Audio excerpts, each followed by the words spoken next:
अनेक से एक नहीं बन सकता है। इसलिए आज छोटी सी पावन कथा में प्रवेश करेंगे। बताया गया है सबसे बड़ी पूजा है महाराज जी, तो सबसे बड़ी पूजा है आपका धर्म। धर्म है तो अगर आपका कर्म है महाराज तो समझ लीजिए कि आपकी पूजा दृढ़ रूप से निश्चित तौर पर महाराज जी चल रही है। क्योंकि बताया गया है कि संसार में कोई किसी का साथी नहीं होता है। पत्नी, बच्चे, परिवार, खानदान, मकान, धंधा कोई नहीं। कथा आपकी कहती है, गौर करना, कि धर्म का साथी ईश्वर है और धर्म का साथी कोई नहीं, और जन्म के साथी माता पिता है, कर्म का साथी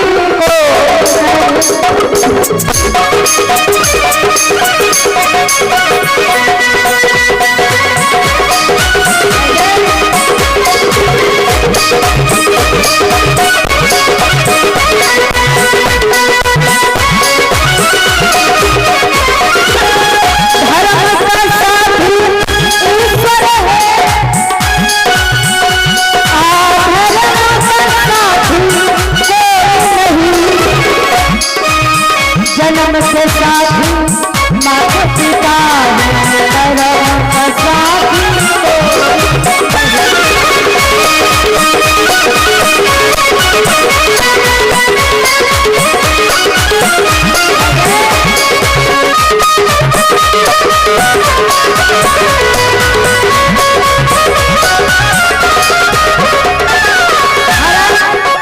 माना कि अपनी स्त्री आपके सुख दुख में जरूर खड़ी रहती है, लेकिन कांधा चढ़ के आई नारी और कांधा चढ़ के जाएगी, तन मन धन सब दे देगी, पर कांधा ना दे पाएगी।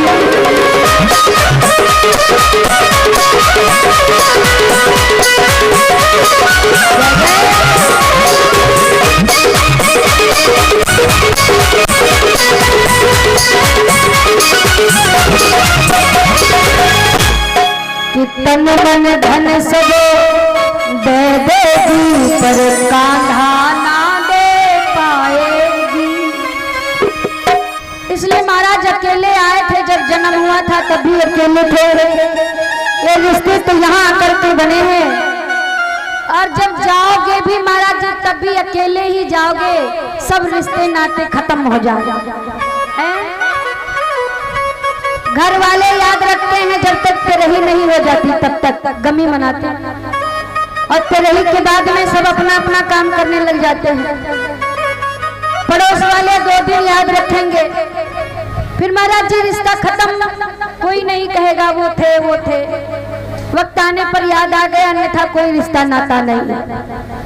इसलिए महाराज वृथा जाए तन धन सभी, और वृथा जाए धन धाम, वृथा न जाता है कभी नारायण का नाम। आजकल के जमाने में लोग एक दूसरे को देखना नहीं चाहते, धन धाम के चक्कर में महाराज ऐसी फूट है। महाभारत में युद्ध हुआ, महाभारत का किस लिए? महाराज जगह जमीन जायदाद के लिए, लेकिन पांडव चले गए, दुर्योधन चले गए, सब राजा चले गए, जगह वही पड़ी की पड़ी। क्या लेकर के गया कोई महाराज? बस अपने अपने कर्म लेकर के गए। इसलिए जन्म तो ठीक है, लेकिन कर्म प्रधान विश्व रचना, और जो जस कीन सो तस फल चाखा। तो आइए महाराज जी, एक महान राजा हुए संसार में इस मानव शरीर से महाराज जी आप जितना कर ले, क्यों? तन मन धन का समर्पण करके भगवान के चरणों। तन का मतलब है 5 तत्वों से बना ये शरीर। महाराज भगवान के चरणों में समर्पण करो कि महाराज हम हैं तुम्हारे। हम रोज नहीं कहते रोज करो, कथा चल रही है, कथा में आप जरूर आओ। और मन का मतलब है मन लगा कर के सुनो, और धन का मतलब है कि अपने कमाई का हिस्सा थोड़ा सा भी धर्म के कार्य में जरूर लगाना चाहिए। और कुछ लोग महाराज कहते हैं न लगाएंगे न लगाने देंगे। धर्म के कार्य में कभी रोका टोकी नहीं करनी चाहिए महाराज, नहीं तो हजारों आप पुण्य कर्म कर डालो और कोई व्यक्ति धर्म के काम में दान देने जा रहा हो, उसको अगर आप रोक रहे हैं तो वो हजारों पुण्य कम जो कि आपके कर्म होंगे उनका विनाश हो जाएगा। महाराज आओ आपको एक बड़ी सुंदर कथा श्रवण कराएंगे। कौन से? एक महान दानवीर हुए महाराज जिनका नाम था बलि। महाराज भक्त प्रहलाद के पोते थे। भक्त प्रहलाद को जानते हैं? महाराज हिरण्याकश्यप के बेटे,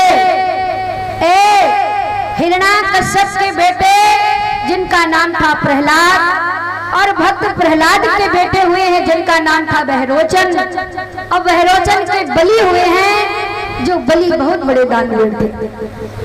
एक बात और बता दूं लोगों कि जब संसार में व्यक्ति आगे बढ़ने लगता है ना, तो दुनिया में लोगों की कमी नहीं है कि महाराज तुमसे आगे जाएं हम। कोई ये नहीं सोचेगा महाराज कि आप उससे आगे हो जाओ। कोई व्यक्ति ये नहीं चाहेगा कि वो आगे जा रहा है इसलिए हम खुश हैं।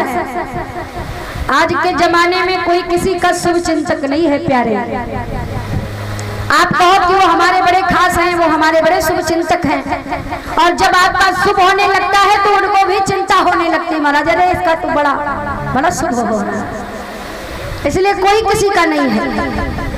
बलि नाम के राजा हुए, बहुत अच्छे राजा, इतना दान कर रहे हैं, इतना दान कर रहे हैं।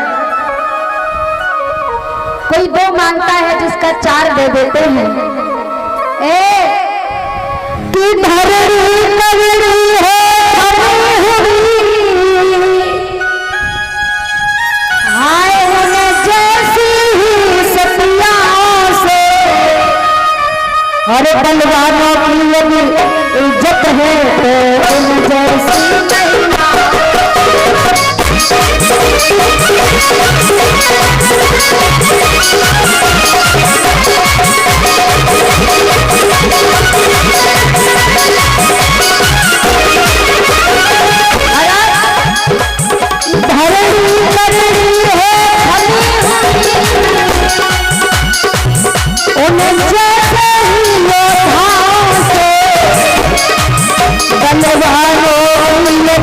इज्जत है तो उन जैसे